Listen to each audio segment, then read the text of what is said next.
Any, क्या कर रही हो? चुप, बिल्कुल चुप। मैंने कहा है तुम्हें बोलने को। हाँ, ऐसे बिल्कुल चुप रहो।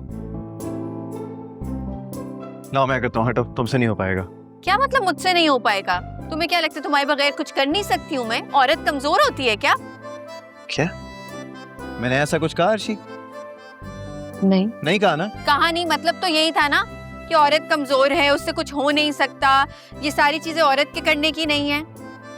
लेकिन असल में औरत बहुत मजबूत होती है, जहाज तक चला लेती है। तो फिर ये क्या चीज है? और ये देखो, हो गया। अर्शी, चलो बाकी काम देखो तुम। मैं कटिंग शुरू करती हूँ। एक सेकंड, तुम खाना बनाओगी?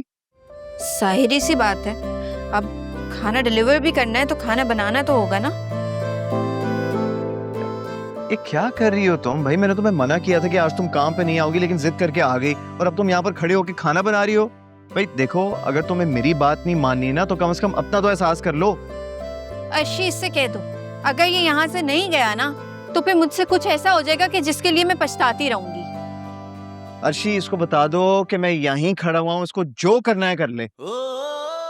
अर्शी, इसको बता दो कि मैं बहुत गर्मी में ये सारी शॉपिंग करके आई हूँ, मेरा दिमाग बहुत गर्म हुआ है, इसलिए बेहतर यही है कि यहाँ से चला जाए। हाँ हाँ, सुन लिया मैंने। इसको बता दो मैं यहीं खड़ा हूँ, जो मुझे हटा सकता है ना वो हटा के दिखाए।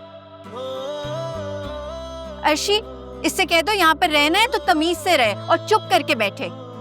आवाज तो आएगी क्योंकि नाश्ते के बगैर मैं आया हूँ यहाँ पर। अर्शी, इससे कह दो अगर नाश्ता करना है ना तो किसी रेस्टोरेंट में जाए, यहाँ पे मेरा और अपना टाइम ना जाया करे। नाश्ता तो मैं यहीं करूंगा, और वो भी तुम्हारे हाथ का बना हुआ, और तुम्हारे हाथ से खाऊंगा। क्या कहा तुमने?